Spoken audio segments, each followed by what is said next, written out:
Good afternoon. My name is Kayla Morris, and I am the program coordinator for the Culture of Respect grant at Carroll College. Today, my group is presenting about our community assessment of Carroll College student awareness of sexual assault on campus. And with that being said, welcome to Let's Talk About Sexual Assault.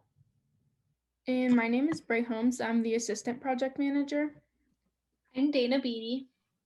I'm Katie Anderson. I'm Keri Peterson. And I'm Sarah Graham. And I'm Whitney Weeden. So first, we're going to go through the agenda for what we're going to talk about today. We're going to start with the methodology, our data collection, and how we plan to move forward. So to start with the introduction, we conducted a community assessment of sexual assault awareness at Carroll College. Some of the goals of this were to identify gaps in knowledge and gaps in cultural competence, to create a data-driven prevention initiative, to dispel myths about sexual assault on campus, to educate our community, and to create advocacy. So to start with our methodology, we went through 24 academic articles that focused on sexual violence on campus. And with the information we found in those articles, we made questions for our student interviews and focus groups to really figure out student knowledge and admin knowledge of sexual assault on campus. We then conducted environmental and outlet density scans that assess sexual violence advertisement and education and where students can access important counseling services within the community. And then finally, we use peer education to educate our students. So for our interviews, we conducted 12 interviews that composed of 13 questions. All of them had questions in regard to consent, healthy relations, interventions, and culture. On every question, we asked for elaboration to help gain better feedback, which Kayla will discuss more at the end of the presentation. So to start, I want us to think about in 2017, a study was done, and it found that 20 to 25% of women and about 7% of men either experienced rape or attempted rape. So our first statistic revolves around consent. So I'd like to define consent to start. Someone consents to vaginal, anal, or oral penetration only if he or she agrees by choice that penetration and has the freedom, and capacity to make that choice. Can be taken away at any time. And I think it's really important to think about capacity. 52% of our interviews found that they were able to define consent, and then we have the rest kind of lagging behind a little bit. In our next statistic that we found that 90% of our interviews were able to define a bystander, but there was still 10% lagging behind. It'd be really great to get that number all the way up to 100%. So a bystander is someone who sees a potential sexual assault victim and steps in and helps that person, gets them out of their situation. So next, we're going to talk about bystander training. So we had 52% of our interviews completed bystander training, and 54% felt comfortable intervening as a bystander. Those numbers are pretty close, and I think it's important to think about the potential correlation between bystander training and the intervening. So next, we're going to talk about some more statistics on our topic. 19% of our interviews found that Carroll does a good job responding to sexual assaults, and the rest of the population wasn't really sure. And 62% also thought it was difficult to speak up on Carroll College's campus, which is also important to think about as we think about our recommendations. And 59% of our population felt safe on campus, but then we also have some more recommendations on how to make that better. So here are some quotes that we pulled from interviews that we all conducted, and they were good feedback and some recommendations for the school to consider.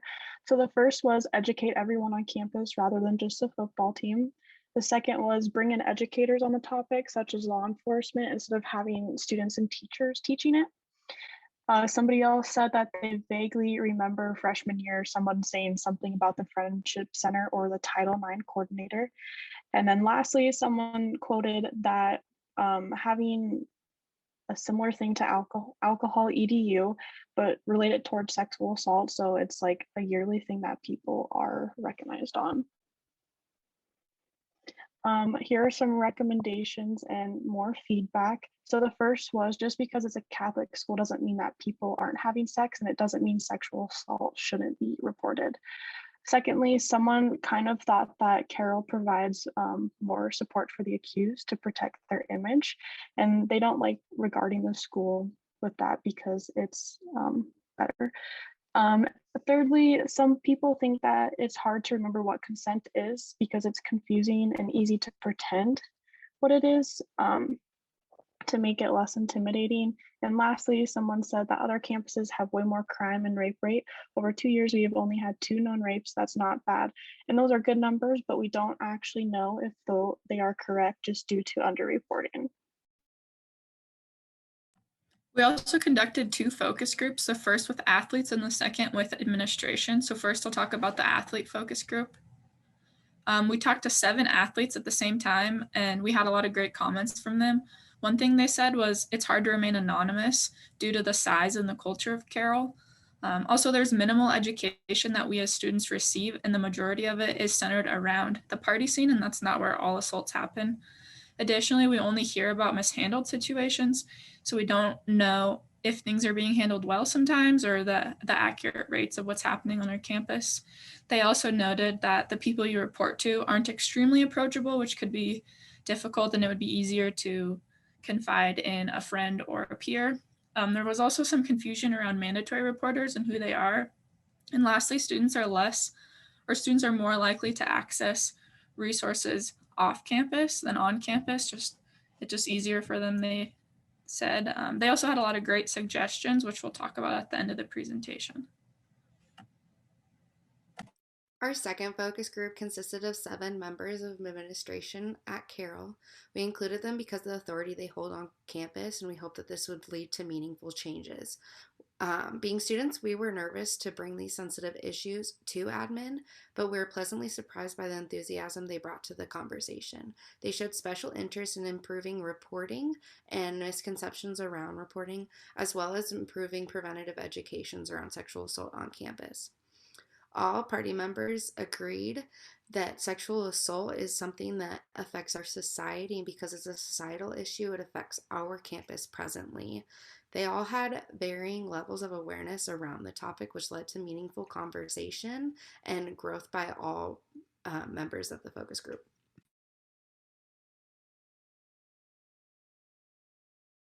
We also conducted an environmental scan of campus. So with this, we were just looking for any educational information, such as flyers about healthy relationships or sexual assault assistance on campus. So first, we looked at dorms. Trinity Hall is our primarily upperclassmen hall. St. Charles Hall is primarily sophomores. Guadalupe Hall is strictly freshmen. We also scanned educational buildings. So Simperman and O'Connell Hall are where a lot of our classes are held, and then the campus center is where our cafeteria is. So we didn't find anything super relevant that we were looking for, but we found some things that were close. So the first is in Simperman, we found this poster about the walking escorts through the campus security. In Trinity, we found a healthy habits display on the ground floor, and in the middle picture is one of the flowers that says, "Call someone that you love." In Guadalupe Hall, we found this important phone number poster, just giving information and phone numbers on the Securitas, Police, Wellness Center, the 4RA, and more. And then also when you walked into the lobby, I guess, we found another poster board talking about the RA on duty number and the Securitas number, as well as the walking escort information again. And then the yellow poster talks about the services offered by the Wellness Center. And in the basement of the girls' bathroom in Guadalupe Hall as well, we found a poster about positive relationships by the Wellness Center. And they talked about healthy relationships in regards to keeping your existing positive relationships and then how to understand people. In St. Charles, we found the information for the Friendship Center office, but their office has actually been moved, so this will need to be updated to the location, but we found good information about the hours that someone's in the office, the phone number, and a 24/7 crisis line. The middle picture was also on the different floors about phone numbers such as the RA on Duty, Wellness Center, and Securitas. And lastly, we found another poster of the Wellness Center services offered. So one of the major problems is that a lot of people don't want to come forward and talk about things. It might not be the easiest thing to walk into Guad, which is our freshman dorm building, and talk to someone in the wellness center.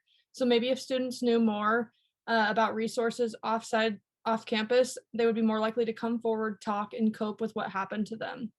So looking at our outlet density scan, we did a scan within 1 mile and 2 miles of Carroll College, and Carroll is the yellow dot in the center. Within 1 mile, we found 13 counseling services. And then just outside 2 miles is St. Peter's Health, which we thought was important to include on there because you can get a rape kit there if need to be.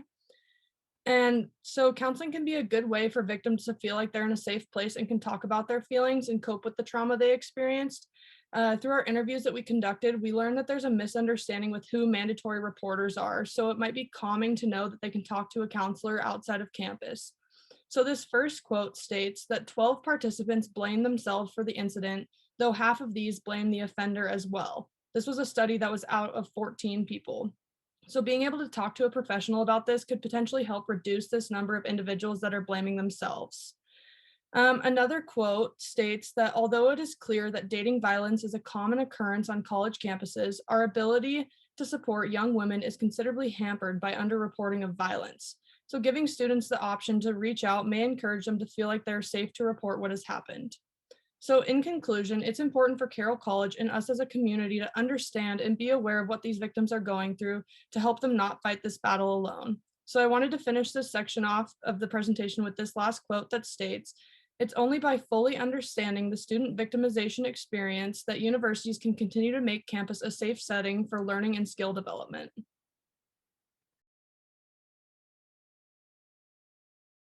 So finally, moving on to education and awareness. This will talk about how we educated Carroll and began to implement change. So on the next slide, I have the 2 posters that we posted around campus. We made 40 copies of each poster and they were hung all around campus. We primarily focused on women's bathrooms, sports teams' locker rooms, although every building on campus got at least 1 poster. We also had additional education that we posted on our Instagram page. So these are 2 posters that we made to educate our community. These are just screenshots of our Instagram page and how we marketed sexual assault prevention there. And then we also conducted a readiness assessment to see how ready Carroll College really is. So researchers determined that Carroll College is most likely at vague awareness or pre-planning. This includes campus-wide community education that needs to focus on helping students learn more about sexual violence and consent. This was important for us to see how we can move on to higher stages, such as pre-planning, preparation, and initiation. Throughout the research team learned of many recurring concerns that continually were brought up. Our first recurring concern was awareness. Overall, there was a lack of awareness from students and admins surrounding sexual assault and consent on campus. Many students reported feeling unsupported by Carroll admin with regards to sexual assault. And surrounding education, there is a lack of education surrounding sexual assault and consent on campus. A lot of this is due to the nature that Carroll is a Catholic university and many students grew up in a very Catholic background and went to Catholic high schools and unfortunately did not receive comprehensive sexual education. And finally, resources. There is a lack of awareness of available resources on campus, as well as a lack of resource availability. This moves us straight into our recommendations, which are suggestions that researchers derived based on the results of the study. Our first set of recommendations surround education and awareness of sexual assault on campus. The first suggestion is a Moodle training, and this would be a mandatory training that students have to complete each year in the fall semester, and they would have to complete this before they are allowed access to their Moodle course. Second is education. Positive sex education on campus is a great thing to bring to campus, and this education would need to be inclusive of all sexes, genders, and orientation.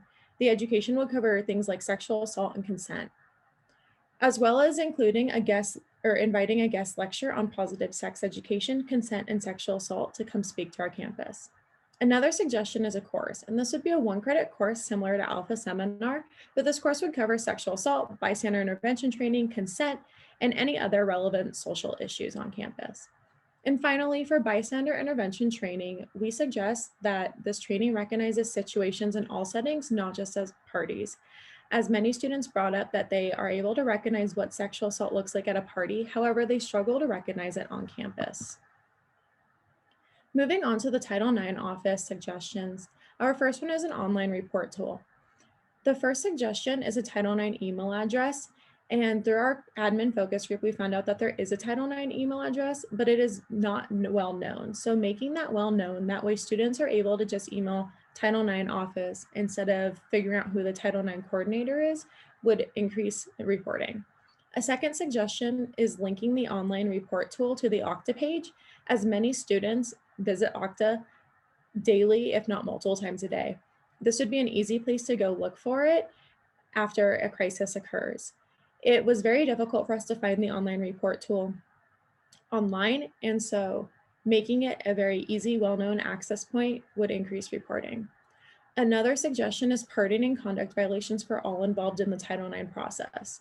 A situation was brought to our attention on students feeling like they did not want to report a sexual assault because their friends and other acquaintances that were involved in situations that violated conduct issues would then get in trouble for conduct violations. And so legally, Title IX has to pardon the victims' conduct violations. However, we think it would be a great idea if the Title IX office pardoned all conduct violations for all involved and not just the victim. And finally, a mobile application. And this would be an app specific for students to navigate sexual assault resources on the Carroll College campus, as well as the Helena community. We did find out about a certain app. However, it was not known from students, and admin was unaware of the app as well. And then moving on to advocacy and support, these are suggestions for increasing victim advocacy on campus. The first suggestion is the Friendship Center. So we are very thankful to have a victim advocate on campus. However, she is only available to us every other Monday from 12 p.m. to 2 p.m. Unfortunately, those hours do not serve our students well, and we would suggest having a victim advocate available on campus every single day. Another suggestion is a student-run victim advocate center, and this center is actually in the works of being created. However, we would really appreciate admin backing on it. And the Victim Advocate Center would have student-trained victim advocates available every single day for students to access. Additionally, we would suggest a support group get started through the Wellness Center, and this support group would be completely voluntary and optional for sexual assault survivors, but then they have a group available to them that is the same demographic as them and able to relate to their similar experiences if they're interested. And finally, community resources. We think it would be appropriate for Carroll to set aside some money to pay for off-campus resources for victim support, as the Wellness Center is currently overbooked and stressed as is with appointments. And many students find it uncomfortable walking down to GWAD and seeking support for a crisis such as sexual assault. And so these funds would make it available for students to seek support off campus. And with that being said, thank you so much for listening. If you have any questions, please feel free to email me or Bray Holmes. Both of our emails are below, and we will get back to you as soon as we can.